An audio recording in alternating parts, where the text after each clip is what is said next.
Приветствую, друзья! В сегодняшнем выпуске сильное землетрясение вблизи побережья Вануату, взрыв и пожар на нефтехимическом предприятии в Нижнекамске, разрушительный торнадо в Ираке и много других событий. В понедельник в южной части Тихого океана произошло сильное землетрясение, затронувшее островное государство Вануату. По данным Геологической службы США, эпицентр сейсмического события находился примерно в 35 километрах к северо-востоку от города Луганвиль, второго по величине населенного пункта страны, расположенного на острове Эспириту-Санто. Первоначально магнитуда была оценена в 7,2, однако позже специалисты пересмотрели данные, повысив показатель до 7,3.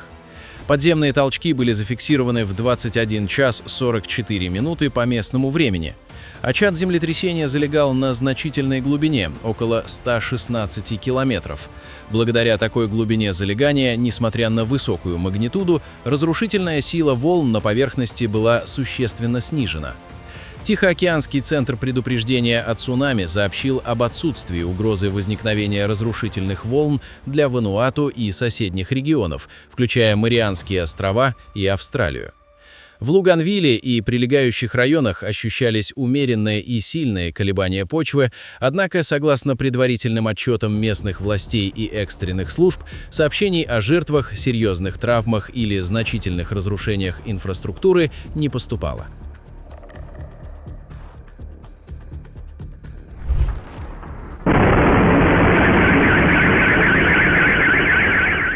В Нижнекамске 31 марта на одном из крупнейших нефтехимических предприятий России, заводе «Нижнекамскнефтехим», произошел мощный взрыв, за которым последовал масштабный пожар. По предварительным данным, трагедия унесла жизни как минимум 3 человек, а общее число пострадавших превысило 70 человек, многие из которых находятся в тяжелом состоянии и были эвакуированы вертолетами санитарной авиации в Казань. Взрыв был такой силы, что над промышленной зоной города поднялся густой столб черного дыма, видимый из разных районов Нижнекамска. Официальные представители компании сообщили, что причиной инцидента стал сбой в работе технологического оборудования, приведший к взрыву газовой смеси и последующему возгоранию одной из установок. В то же время ряд источников связывает происшествие с возможной атакой беспилотных летательных аппаратов, отмечая, что воздушная тревога в городе прозвучала лишь через некоторое время после первых сообщений о взрывах. На месте происшествия в экстренном режиме работали десятки подразделений МЧС и бригады скорой помощи. Персонал завода был оперативно выведен в безопасную зону. К вечеру того же дня пожарным удалось локализовать огонь, при этом экологические службы заявили об отсутствии непосредственной угрозы химического загрязнения для жителей города.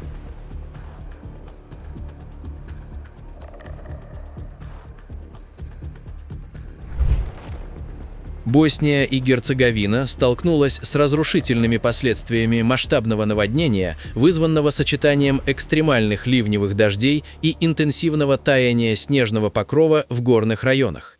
Стихия охватила северо-западные и северо-восточные регионы страны, где был зафиксирован критический подъем уровня воды в руслах рек Сана, Уна и Босна.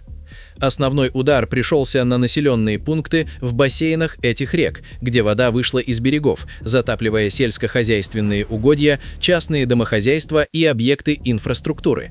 В ряде муниципалитетов, включая Бихач и Приедор, было объявлено состояние стихийного бедствия. Вышедшая из берегов вода парализовала движение на региональных автодорогах и привела к отключению электроснабжения в десятках сел. Группы спасателей и подразделения гражданской защиты в круглосуточном режиме проводят эвакуацию жителей из наиболее опасных зон, используя лодки и спецтехнику. Правительство страны координирует усилия по доставке питьевой воды и предметов первой необходимости пострадавшим. Метеорологи предупреждают о сохраняющейся угрозе оползней из-за переувлажнения почвы, что создает дополнительную опасность для жилых районов в предгорной местности.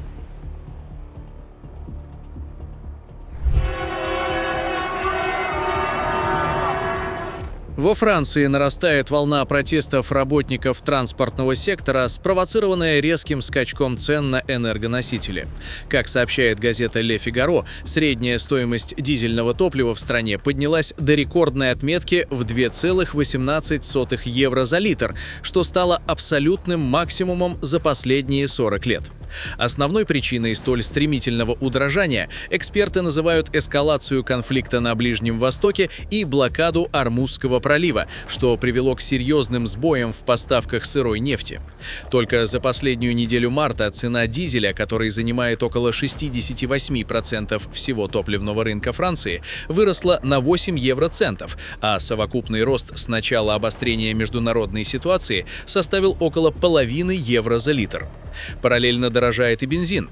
Литр марки Е10 вплотную приблизился к отметке в 1,9 евро, а классический АИ-95 впервые в истории превысил порог в 2 евро. В ответ на ценовой кризис Организация европейских автоперевозчиков инициировала масштабные акции протеста, начавшиеся 28 марта в Лионе и Клермон-Ферране. К 30 марта волнения переместились в столицу. Сотни водителей фур и автобусов устроили операцию «Улитка» на Парижской кольцевой дороге, намеренно замедляя движение до минимума для привлечения внимания властей. Протестующие заявляют, что транспортные компании находятся на грани банкротства, так как расходы на топливо теперь составляют более 25% их бюджета. Министр транспорта Филипп Табаро уже объявил о выделении чрезвычайной финансовой помощи в размере 50 миллионов евро для поддержки малого и среднего бизнеса в этой сфере. Однако профсоюзы считают принятые меры недостаточными и планируют продолжить блокировки дорог в регионах Иль-де-Франс и Окситания.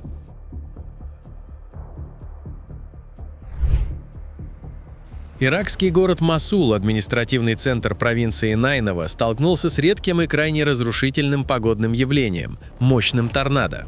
Огромная воронка возникла в западной части города. Ее прохождение сопровождалось крупным градом и шквальным ветром, скорость которого по предварительным оценкам превышала 150 км в час.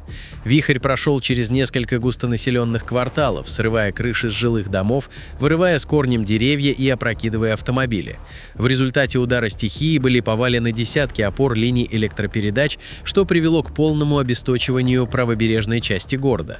От стихии пострадало более 40 человек. Большинство получили травмы от разлетающихся осколков стекла и обломков. Также сообщается о нескольких погибших под завалами обрушившихся стен. Власти города объявили чрезвычайное положение и развернули временные пункты размещения для семей, чьи дома стали непригодны для проживания. Метеорологи отмечают, что возникновение торнадо такой силы в Северном Ираке является аномальным и связано со столкновением перегретых воздушных масс из пустыни с холодным фронтом, пришедшим со стороны Средиземноморья. На популярном пляже Бага в Гоа безмятежный отдых едва не обернулся трагедией. Во время морской прогулки у катера, катавшего туриста на парашюте, внезапно лопнул буксировочный трос. Мужчина в этот момент находился на высоте нескольких десятков метров над водой. Оказавшись в воде под тяжелым куполом парашюта, он пережил несколько минут настоящего ужаса. Из-за запутанных строп он какое-то время находился в абсолютно беспомощном состоянии, не в силах самостоятельно выбраться из воды. К счастью, на нем был спасательный жилет, который удерживал его на поверхности, пока катер разворачивался для его спасения. Команде судна удалось оперативно подойти к месту падения и вытащить мужчину из воды. Куба встречает завершение марта с долгожданной и позитивной новостью. Впервые с начала года на остров прибывает танкер с нефтью, призванный облегчить критическую ситуацию в энергетическом секторе страны. Российское судно «Анатолий Колодкин», на борту которого находится около 100 тысяч тонн сырой нефти сорта «Юралс», уже вошло в кубинские территориальные воды и взяло курс на глубоководный порт Матансос. Этот рейс стал первым крупным случаем возобновления прямых поставок российского топлива на Кубу после длительного перерыва, вызванного логистическими сложностями и санкционным давлением.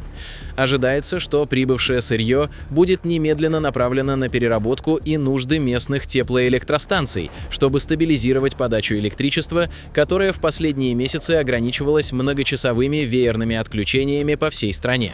На фоне острой нехватки горючего и продовольствия приход российского танкера воспринимается правительством и жителями острова как важный шаг к смягчению социального напряжения и поддержке национальной экономики в сложный период.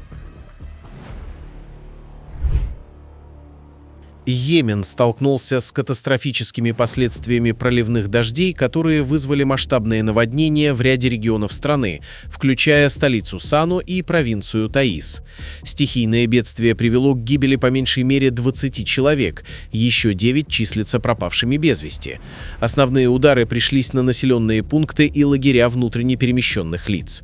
В Сане потоки воды затопили ключевые транспортные артерии и исторические кварталы, нанеся серьезный ущерб инфраструктуре и жилым домам. По предварительным оценкам, от паводков пострадали около 5900 семей, многие из которых лишились крова из-за частичного или полного разрушения построек. В пострадавших районах продолжаются поисково-спасательные операции, однако работа экстренных служб осложнена продолжающимися осадками и размытыми дорогами, что затрудняет доставку гуманитарной помощи и эвакуацию жителей из зон риска.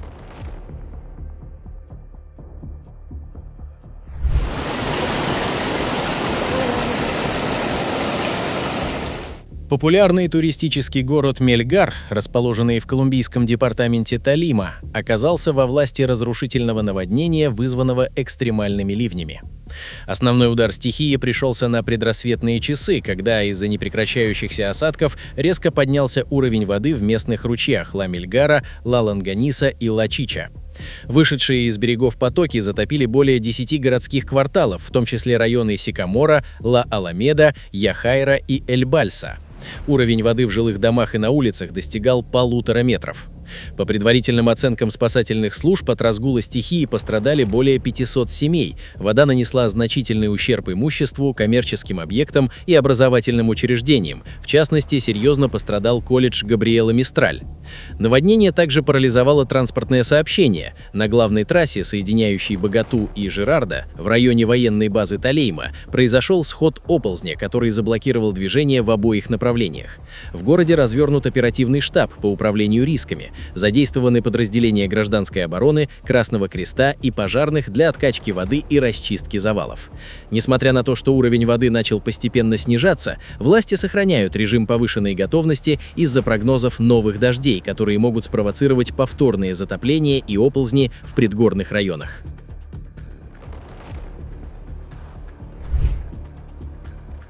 Провинция Буэнос-Айрес в Аргентине пострадала от мощного штормового фронта, который принес экстремальные ливни и вызвал масштабные наводнения в центральных районах региона. Основной удар стихии пришелся на города Асуль и Алавария, где всего за несколько часов выпало рекордное количество осадков. В Асуле метеорологи зафиксировали 171 мм, а в Алаварии более 151 мм. В некоторых местах осадки достигли и вовсе отметки 200 мм. Столь интенсивные дожди привели к переполнению ливневых систем и затоплению жилых кварталов. В Алаварии наиболее серьезная ситуация сложилась в районах Вилья-Флореста, Мариана-Морена, Пуэрредон и Секко. Вода беспрепятственно заходила в дома, достигая уровня, при котором жителям пришлось спасать ценное имущество и электроприборы. В Асуле ситуация осложнилась переполнением водостоков и насыщением почвы, что вызвало полное затопление ряда центральных и периферийных улиц. Оперативные штабы, включающие подразделения пожарных добровольцев, гражданскую оборону и полицию, в круглосуточном режиме оказывают помощь заблокированным в домах людям и эвакуируют семьи из наиболее пострадавших районов. Помимо городских территорий, серьезно пострадал аграрный сектор. Огромные площади сельскохозяйственных угодий между городами Боливар и Алавария оказались под водой, что ставит под угрозу будущий урожай. Метеорологическая служба сохраняет в регионе оранжевый уровень опасности, предупреждая о возможности повторных штормов и сохранении нестабильной погоды.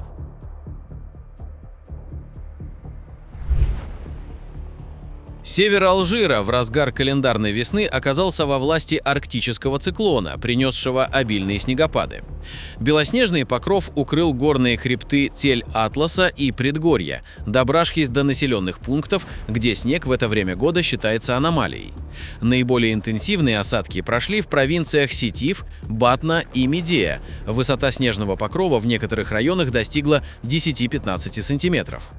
Непогода вызвала серьезные перебои в работе дорожных служб. Из-за обледенения трасс и заносов было временно ограничено движение по ключевым автомагистралям, связывающим северные города с внутренними районами страны. Жители прибрежных районов, привыкшие к мягкому средиземноморскому климату, столкнулись с резким понижением температуры до минусовых отметок. Несмотря на транспортный коллапс, явление вызвало восторг у местных жителей и туристов, которые поспешили запечатлеть редкие кадры цветущих деревьев и пальм под слоем свежего снега. По данным метеослужб, подобные весенние заморозки в Северной Африке случаются крайне редко и обусловлены глубоким проникновением холодных воздушных масс из Европы через Средиземное море.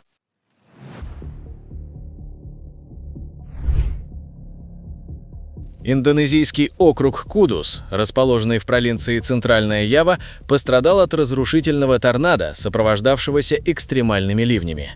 Вихревой столб возник во второй половине дня в районе деревни Лори-Гула-Ренданг и стремительно переместился в сторону жилых секторов, срывая крыши с домов и вырывая деревья. Основной удар стихии пришелся на жилые постройки и сельскохозяйственные склады. По данным местных властей, повреждено более 40 зданий. Несколько человек получили травмы различной степени тяжести из-за обрушения конструкций и разлетающихся обломков. Метеорологи предупреждают о риске возникновения повторных вихрей в условиях продолжающегося сезона дождей. Друзья, на этом наш выпуск завершен. Будем рады видеть вас снова. Подписывайтесь и до встречи завтра в новом выпуске.